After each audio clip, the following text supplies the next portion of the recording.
Ils ont rajouté. Ouais. Ce serait des rachis. Voilà. Amar Rabbi Ami, Aravat Sricha Shiur, Venan Itelet, Ela Bifnei Atzma. Rabbi Ami a un enseignement selon lequel la Arava doit avoir une certaine taille, Venan Itelet, Ela Bifnei Atzma, et qu'on ne peut la prendre que toute seule. D'accord? Pas avec autre chose. C'est-à-dire, comme dit Rashi, Endavar Acher Negad Ima, des Mukar Shei Mitzvah. De manière à bien s'assurer qu'on montre bien que c'est la mitzvah de Arava, on prend rien avec, on prend que la Arava. Et on ne peut pas s'acquitter de la mitzvah de Harava avec la Harava qu'il y a dans le lulav. À partir du moment où on a enseigné que la Harava ne peut se prendre que toute seule, qu'est-ce que tu as besoin de me rajouter? Qu'on ne peut pas être yotse avec la Harava qu'il y a dans le lulav, c'est évident, puisque celle qui est dans le lulav est accrochée avec le hadas et le lulav lui-même. Donc on peut pas être yotse avec. Mahu detema hanemile echad elo agbahe ve'adar agbahe aval agbahe ve'adar agbahe emalo kamashmalan. Alors on aurait pu penser que le cas où il te dit que c'est sans qu'il soit raccroché avec quoi que ce soit, c'est dans le cas où on a fait une seule mot à mot, un seul remuement du lulav, d'accord? Dans ce cas-là, effectivement, on peut pas dire qu'on a été yotse de la mitzvah de lulav et de la mitzvah de harava en même temps, vu que la harava était accrochée avec le lulav et qu'on ne distingue pas les deux mitzvot. Il dit par contre, si agbahe ve'adar agbahe, si il soulève et encore il soulève, donc il montre bien qu'une fois il soulève pour la mitzvah de lulav et une deuxième fois il soulève pour la mitzvah de harava, alors là, le fait qu'il y ait les deux mouvements montre bien qu'il y a deux mitzvot. Et finalement, même si c'est accroché que le lulav, ça marche quand même. Excuse-moi, moi je sais pas, mais j'ai l'impression que il faut comprendre ça différemment. C'est vrai, une fois qu'on soulève, c'est pour le mitzvah d'Arava, une fois qu'on soulève, c'est pour une lulav après Arava. Ouais. Et il dit dans ce cas-là, pourquoi pas dans ces cas-là. Il dit Kamash Malan, à partir du moment où il dit Kamash Malan. Kamash Malan qu'on pense pas comme ça. On pense pas comme ça. D'accord, c'est ce qu'il n'avait pas dit, d'accord. C'est-à-dire Kamash Malan qu'on pense pas comme ça, c'est-à-dire qu'on est obligé de le prendre tout seul, d'accord? C'est-à-dire qu'en fait, si la Mishnah t'avait pas dit qu'on peut pas le prendre avec le lulav, okay, tu aurais pensé que le fait de le soulever deux fois, ça montrait bien que c'était deux mitzvot différentes et que dans ce cas-là, ça marchait quand même. Voilà.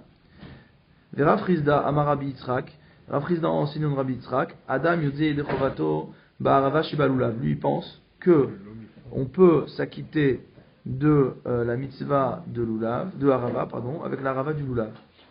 Et kama shiura, et quelle est sa taille? Amar Rav Nachman, shlosha bade alin lachin. Selon Rav Nachman, il faut 3 branches avec des feuilles fraîches. Rav Sheshet Amar afilu ale echad. Selon Rav Sheshet, même une seule branche, une seule feuille, pardon, suffit. Ou bad echad avec une seule branche. Ale echad ou bad echad, sal kadartar. Est-ce que vraiment tu penses qu'avec une feuille et une seule branche, ça marche? Et la Ema, afilu ale echad bevad echad. Il dit même s'il ne reste qu'une seule feuille sur une seule branche. Parce que quand tu dis ale echad ou bad echad, comme dit Rashi, on a l'impression que c'est la feuille toute seule sans la branche et la branche toute seule sans la feuille. Il te dit non, il faut au moins une branche qui a une feuille. Amar Aïbou, on voit Aïbou, un sympathique personnage qu'on a déjà rencontré dans Masechet Moed Katan, et qui est le père de Rav. Amar, on a fait toute la généalogie là-bas dans Moed Katan, on y reviendra bientôt si tu veux. Amar Aïbou, donc Aïbou enseigné, Havaka Amina Kame de Rabbi El-Azar Bar Tzadok. Je marchais devant Rabbi El-Azar Bar Tzadok, Ve'aiti Haou Gavra Arava Kame. Et il y a quelqu'un qui lui a amené de la Arava. Shakil, Chavit, Velo Barir. Il a pris la Arava, il l'a frappé ou il l'a remué, Rachidini Anoa, Vela Barir, et il n'a pas fait de bracha. Alors, s'il n'a pas fait de bracha, souvenez-vous de ce qu'on a dit antérieurement, Kassavar Minag Nevim ou. Alors, on en déduit que c'est pas un Yesod Nevim comme on a vu, mais c'est Minag Nevim. Aïbou et Chizkia Benebir Tederav. Aïbou et Chizkia, les fils de la fille de Rav. On reverra aussi tout ça là-bas dans notre Katan, dans la généalogie. Aïtou Arava, les Kameh de Rav. Ils ont amené de la Arava devant Rav, donc là c'est les petits-enfants. Chavit, Velo Barir. Pareil. il a remué la harava ou il l'a frappé et il n'a pas fait de bracha. Kasava minagnevimhu, il pense également que minagnevimhu. Amar Aïbou Havaka Imna Kame de Rabbi El-Azar Bar Tzadok. Aïbou a dit, voici que je marchais devant Rabbi El-Azar Bar Tzadok. Ata le Kame Aou Gavra. Il y a quelqu'un qui est venu devant lui et qui lui a dit, Amar Kiraita Itli. Je suis propriétaire de village entier. Karmaya Itli. Je suis propriétaire de vignes. Zetaya Itli. Je suis propriétaire de livrets. Ve'atu bene Kartaya. Kayata, pardon. Et les habitants donc des villages, d'accord, viennent. Ou Mekash Keshim Mekarmaya. Donc ils travaillent, ils sarclent donc les vignes. Ve'ochlin bezetaya. Et ils mangent des olives. Il a posé la question, Arir ou lo Arir? Donc on parle de l'année de la Shemitah, d'accord? Il dit Arir ou lo Arir? Comme traduit Rashi, Tov la Asot Ken ou lo? C'est bien ou c'est pas bien de faire comme ça? Amarle lo Arir. Il lui a dit non, c'est pas bien. Rashi, les fiches ata porea peulata mi perot shevit, parce qu'en fait, qu'est-ce qui se passe? Ils sont en train de travailler ta vigne. Et après, ils se nourrissent ils sont en train de se nourrir d'olives. D'accord? Donc, qu'est-ce que tu es en train de faire? Tu es en train de leur payer leur travail avec des fruits de la chévite. Or, qu'est-ce qu'a dit la Torah? Les ochla velo lischora. C'est marqué que les fruits de la Shemitah sont destinés à être mangés et pas à commercer. Donc, ils considèrent que lorsqu'ils donnent les olives en compensation du travail, bien que les olives vont être consommées, donc elles vont être mangées, mais malgré tout, elles ont un usage commercial. Attends, mais eux, ils ont mangé. Ouais. Donc il y a quel problème? C'est leur rémunération. C'est leur rémunération. Donc en fait, c'est une forme de srora.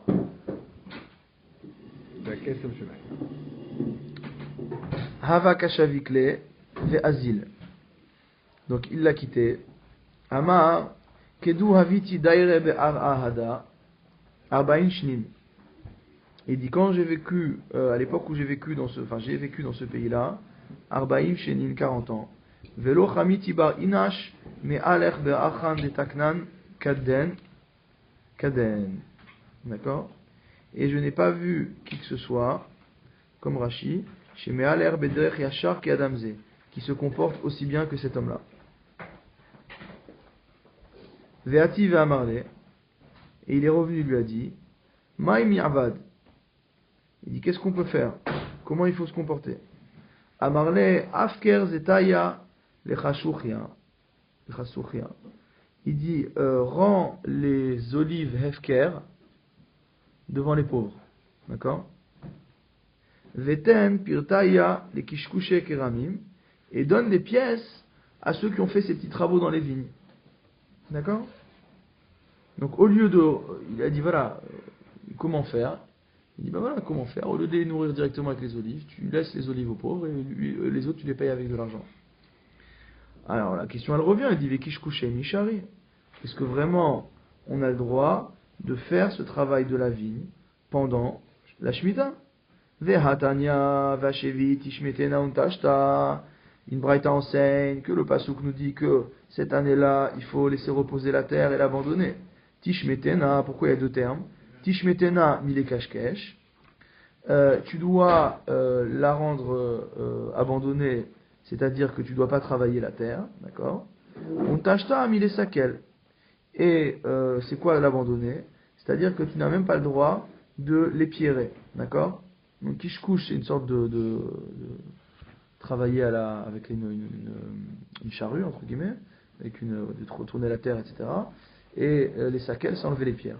Amar avukvar bachama, tere kishkush avu. Amar avukba, il te dit en fait, il y a deux types de kishkushim différents. Chad stume pile, il y en a un qui consiste à boucher les trous, d'accord, à boucher des failles, des fissures. Vechad avrouye ilane. Et le deuxième, c'est pour améliorer la santé des arbres, l'état des arbres, d'accord. Rashi rapidement, il dit linkov et afar shia la sharashim. Ça consiste à creuser la terre qui recouvre les racines. ou la hazizo sheyerach vetituach, de manière, et en fait bouger la terre de manière à la rendre beaucoup plus meuble. Ve'ailan mashbiach. Et c'est comme ça que l'arbre pousse mieux. Ivrouye ilané asso, stoumepile chari. Donc parmi ces deux activités qui s'appellent toutes les deux kishkouch, il y a un kishkouch qui est assourd, c'est celui qui consiste à faire en sorte que les arbres poussent mieux, puisque finalement ça rentre dans l'interdiction de travailler la terre de la Shemitah.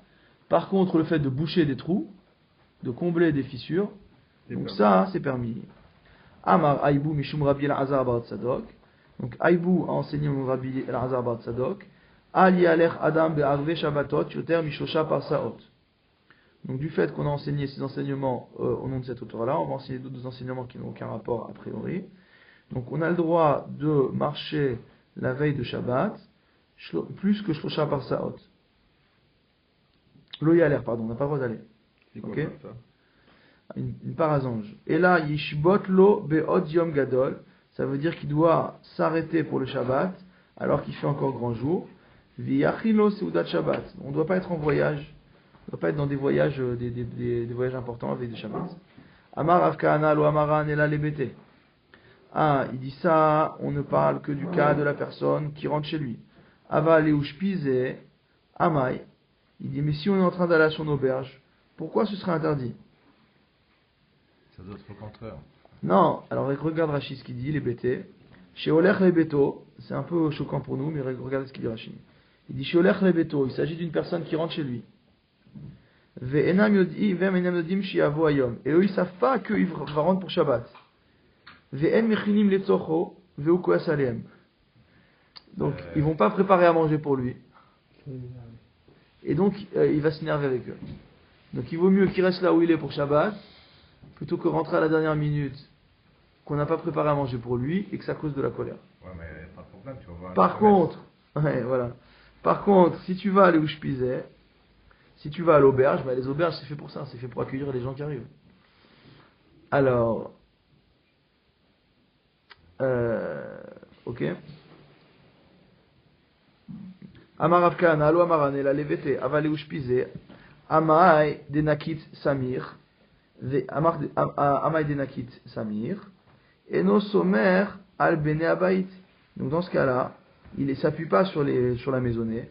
Venoseimo seudato ima shebiado nismar. Donc en fait, c'est pas comme j'ai dit moi, c'est pas que le restaurant de l'hôtel l'attend pour lui servir à manger, c'est que quand on va à l'Ushpiza, on a sa propre nourriture avec soi.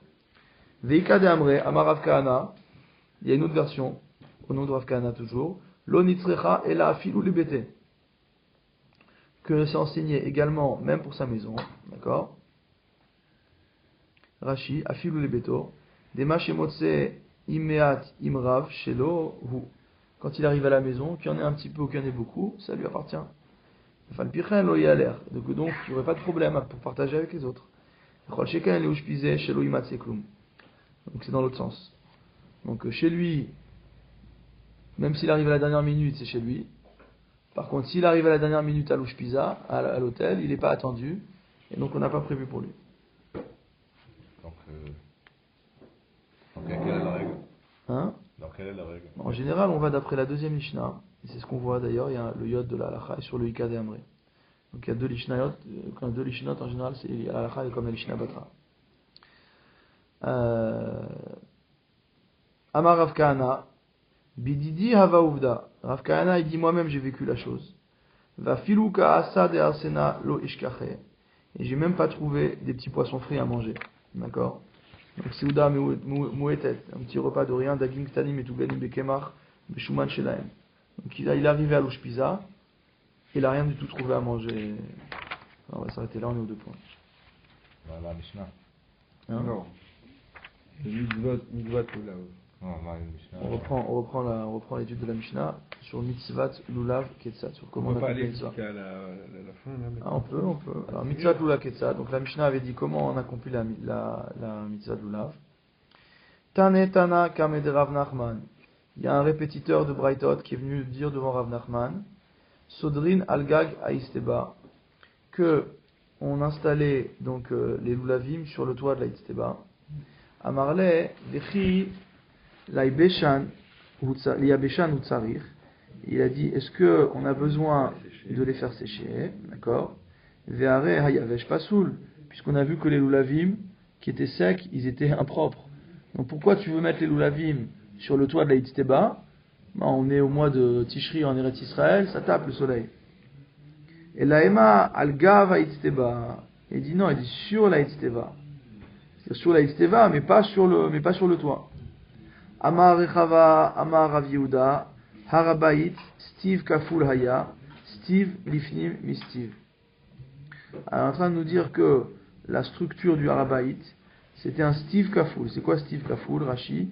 Itztabaot Makifot Oto. Il y a des estrades qui l'entourent. Veitztabaot Acherim Ekef Lifnim et Ekef. Donc il y avait plusieurs ranges, il y avait plusieurs. Un stade comme Massar Shabbat. Ouais. C'est un stade de Massar Shabbat. Ouais, c'est la même chose. Hein. C'est tu es carmélite. Ouais, c'est une sorte de. Dans Masechet Shabbat, c'était carmélite, effectivement. Parce que c'était pas Resh Tarabim. Et c'était pas un endroit où on de Resh Tarabim non plus. Il n'a pas traduit la fin. Je n'ai pas compris. Il te dit juste la structure du Harabait. Il te dit que c'était Steve Kaful. C'était un Steve Kaful, donc c'était une sorte d'estrade double.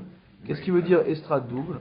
Ça veut dire qu'il y avait plusieurs rangées, l'une devant l'autre, d'accord, qui entouraient le Harabait. Donc le soleil ne tapait pas dessus. Donc il y avait de quoi. Est-ce que c'est pour de quoi se protéger? C'est par rapport à ça qu'il dit ça.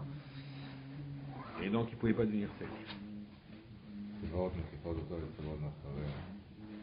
oui, c'est pour ça. C'est ça. Ah, peut-être c'est comme ça. C'est-à-dire, voilà. C'est un toit, mais le toit, il est sur l'autre toit. C'est ça, donc c'est en escalier. Donc il y a une protection. Toit, mais il y a une protection. Ouais, une protection. Voilà. Une protection, c'est pour la protection du soleil. Razak. Allez, quoi.